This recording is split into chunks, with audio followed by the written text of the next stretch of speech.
fundador del sur, Emiliano Zapata, manifiesto zapatista en náhuatl.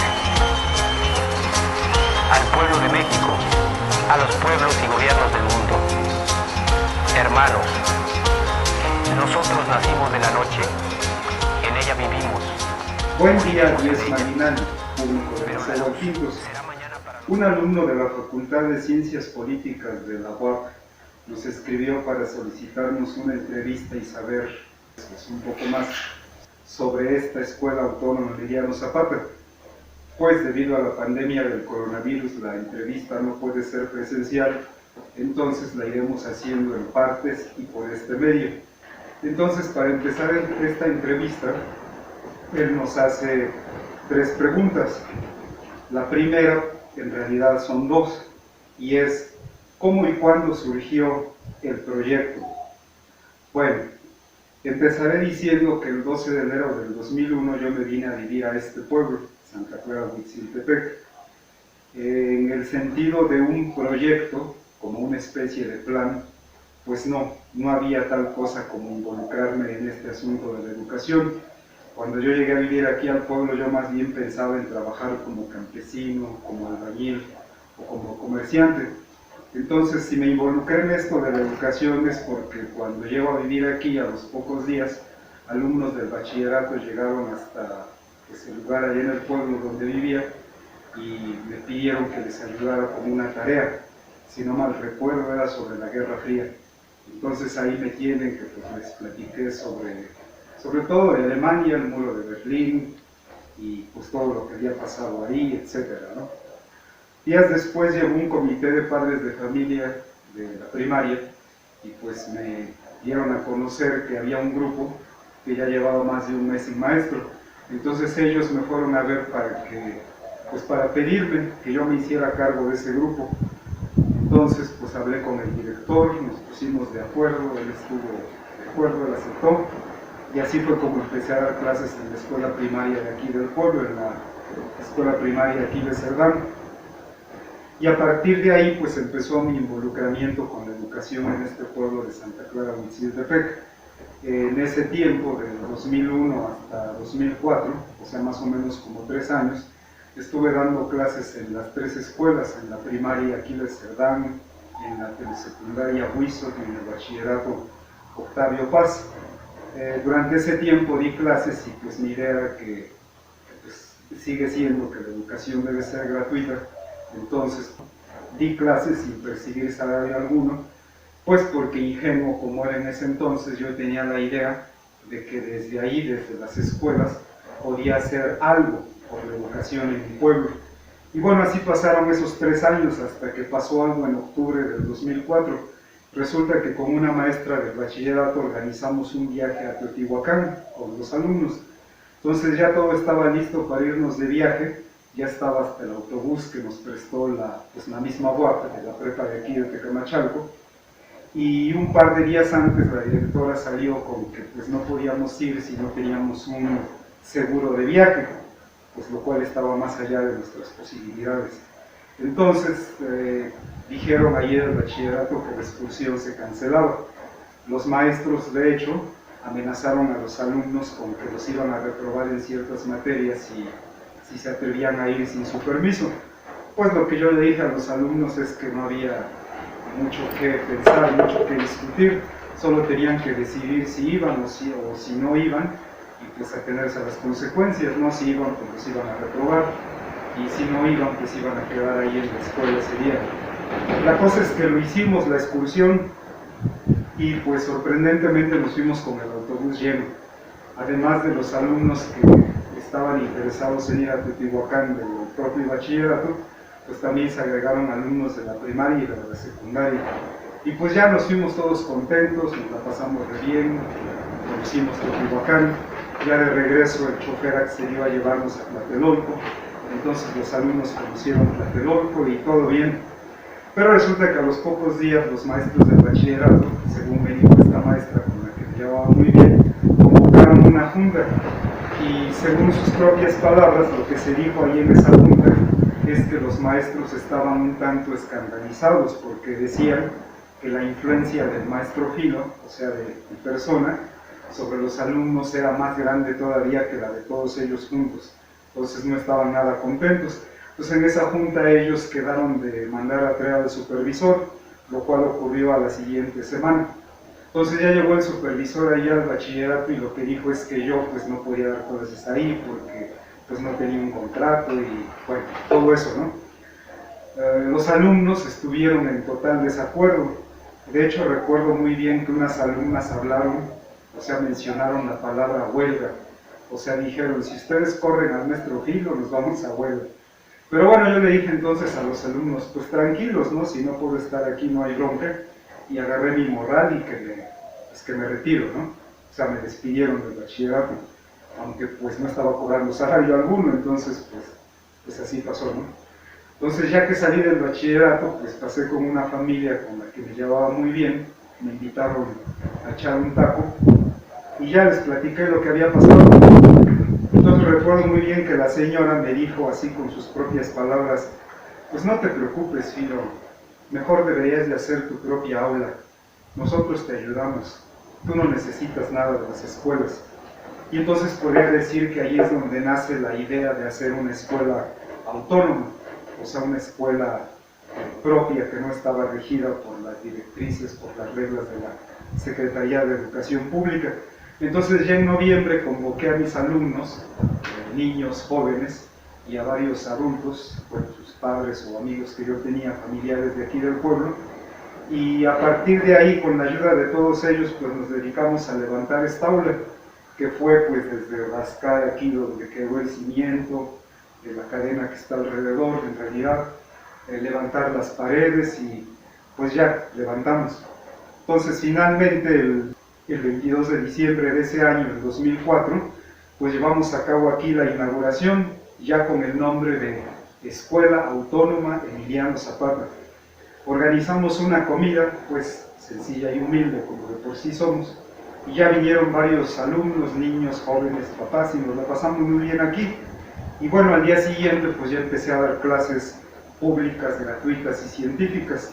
Bueno, en ese entonces el aula no estaba como está ahorita, no tenía el piso de cemento, ni techo tenía, nada más tenía como una especie de lona de trapo y aquí ponía ahí un quiote para detenerlo. Y bueno, así es como empecé a dar clases aquí. Entonces, en cuanto a la pregunta de cómo y cuándo surgió esta Escuela Autónoma Emiliano Zapata, pues así fue como pasó, ¿no? Y bueno, la otra pregunta que nos hacen es ¿a qué público está dirigido? O sea, entiendo que es a qué público está dirigido esta escuela o a quienes atendemos, ¿no? Entonces, bueno, acabo de decir que la idea desde un principio para esta Escuela Autónoma Emiliano Zapata es que las clases iban a ser públicas, gratuitas y científicas. Entonces, bueno, al ser públicas se entiende que son para quien sea, de cualquier edad que quiera pues aprender. Entonces ya durante estos casi 16 años, porque este 22 de diciembre cumplimos 16 años, pues ha llegado mucha gente aquí a la escuela, ¿no? Aquí hasta el aula. Llegaron niños, adultos que estaban estudiando la primaria abierta, que les enseñamos a leer y escribir. En cuanto a matemáticas, pues he tenido aquí muchos alumnos que les he dado clases, desde la aritmética hasta el cálculo infinitesimal, claro, pasando por la geometría analítica, el álgebra, la trigonometría y todo eso, ¿no? En cuanto a lenguas, pues se han dado clases de español para extranjeros. Ahora recuerdo que han tomado clases aquí de español, de Eslovaquia, otro de Bélgica, y un chavo de Estados Unidos, un estudiante, pero bueno, ha habido clases de español para extranjeros, y aquí a los alumnos pues les he dado clases de inglés, de alemán y de náhuatl.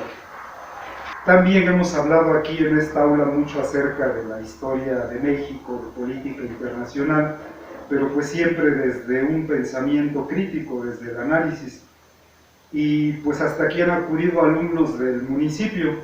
Este municipio está conformado por 3 comunidades y hasta aquí han llegado alumnos de las 3 comunidades. Claro, la mayoría de aquí de la cabecera municipal de Santa Clara, Huitziltepec, pero pues también han llegado alumnos de Santana Huapan, de Dolores Hidalgo pero no solo, también de pueblos de por aquí de la región, también han llegado. Y también de la ciudad nos han visitado alumnos de universidades, ¿no? De licenciatura, de posgrado, de la UNAM, de la UAP, de la Ibero, principalmente de la ciudad de Puebla, de México, pero también de otros estados. Entonces en estos 16 años he tenido alumnos, pues a veces tengo un solo alumno en el día, a veces 2, a veces 5, a veces 10, pero pues hemos estado constantes en este trabajo. Bueno, y todo esto que estoy diciendo pues se entiende que es de antes de la pandemia, pues ya con la pandemia del coronavirus pues ya entramos en otra dinámica, ¿no? Entonces en cuanto a eso pues les platico que en marzo de este año cerramos por completo este caracol al público, con excepción de esta aula, pues porque consideramos que la educación es una actividad esencial, entonces pues no podía dejar sin clases a los alumnos que ya estaban. Entonces pues lo que hicimos fue pues tomar las medidas respectivas, como poner allá afuera en la entrada un traste con jabón y cloro, que aquí en el aula pues solo pueden entrar con el cubrebocas y solamente hay 5 lugares para atender alumnos, obviamente pues guardando de la sana distancia. Y a partir de eso pues los alumnos empezaron a llegar cada vez más. Hasta aquí llegaron padres de familia con sus hijos que decían, no, pues mire, nos gustaría que mi hijo, mi niño tomara clases aquí. Y aún en la calle me acuerdo que pues había sobre todo madres de familia que me hablaban y me decían, Filo, pues ¿cómo ves que mi niño va en tal año, que si puede ir allá? Entonces pues así llegó un momento en el que pues tenía yo clases aquí en el aula todo el día, en la mañana, en la tarde, ¿no? Solamente tenía yo media hora para comer y se venían clase tras clase tras clase. Y pues fue una experiencia bien chida porque pues aquí afuera llegaban los mototaxis que traían y se llevaban a los alumnos, o también se podían ver hartas bicicletas aquí en la entrada de los niños que venían, los chavos. Y pues también luego los papás venían a recoger a sus niños y se sentaban ahí en los asientos que están debajo de los mezquites. Entonces pues se dio así una actividad, o había mucha actividad aquí en esta aula por lo de los alumnos, pero pues pasaron 7 meses desde marzo y llegué hasta octubre, o sea 7 meses después, y después de tener toda esta experiencia, aprendizaje aquí con los alumnos durante la pandemia, pues me di cuenta de que me estaba convirtiendo en una especie de alcahuete de la SEP, de la Secretaría de Educación Pública. Me estaba yo volviendo parte de su farsa que llaman educación, o sea que me estaba volviendo algo precisamente contra lo que estoy luchando, ¿no? Que es esa forma de educar. Y bueno, a lo que me refiero pues lo puedo decir mejor con un par de ejemplos. Por ejemplo, una vez les estaba aquí enseñando a los niños esto de las fracciones y pues yo veía que ya le estaban agarrando la onda a esto de la suma de fracciones, y al día siguiente, en lugar de continuar con esto para reafirmar, para continuar, pues no, resulta que ya tenían otra tarea y había que entregarla. Entonces nos olvidamos de las fracciones que todavía ni acababan de entender y hay que darle al siguiente tema y al día siguiente al siguiente, y así nos la pasábamos, ¿no? Otro ejemplo es que también me di cuenta aquí con los alumnos que les dejaban ejercicios de lectura, de comprensión de lectura, pero pues resulta que los niños ni siquiera sabían leer y escribir bien a cabalidad, estaban apenas en ese proceso y ya tenían que responder, que escribir, y pues sí, como lo he dicho aquí, ¿no? Pues una farsa que es todo esto de su educación. Y pues siempre estábamos con las presiones de que hay que entregar las tareas, los trabajos antes de la 1 de la tarde, que el celular, que todo el tiempo están aquí, que ya les mandaron más trabajo. Pues no, o me refiero a que no estaba chido todo esto, ¿no? Entonces pues tomé una decisión y entonces pues empecé a hablar aquí con los alumnos como venían, y pues así a grandes rasgos lo que les dije es que yo ya no estaba dispuesto a seguir con esa farsa de educación, que pues sí, sus trabajos de la escuela pues eran de ellos, ¿no? Pero pues yo no tenía por qué tomar parte en todo ello, ¿no? Ni ser parte de todo ello, porque aquí el propósito es diferente, ¿no? Entonces les hablé honesta y claramente y les dije que si ellos, de su propio interés, de su propia voluntad, querían aprender algo, lo que fuera y que yo pudiera ayudarlos, pues el espacio estaba abierto precisamente para eso, ¿no? Pero así, sin presiones, sin apuraciones de parte de la SEP, de sus maestros, de su educación oficial que están recibiendo. Entonces, bueno, no sé, tal vez algunos alumnos lo tomaron a mal y eso, pero pues la verdad es que pues sí se dieron bien las clases, porque pues muchos alumnos dejaron de venir, porque pues esa es la realidad, la verdad que ellos ni siquiera querían aprender, ellos lo que querían era ver videos, estar en su casa, jugar y todo eso, ¿no? Entonces más bien aquí venían, pero pues para cumplir con todos los trabajos que le dejaba la SEP, y yo no estaba dispuesto a continuar con eso. Entonces el número de clases se redujo, al día de hoy estoy hablando, ¿no? Y eso me parece muy bien, porque pues nuestra intención desde que empezamos esto, la Escuela Autónoma Emiliano Zapata, pues es que no queremos ser una copia de la SEP, no queremos repetir sus programas, sus formas, ¿no?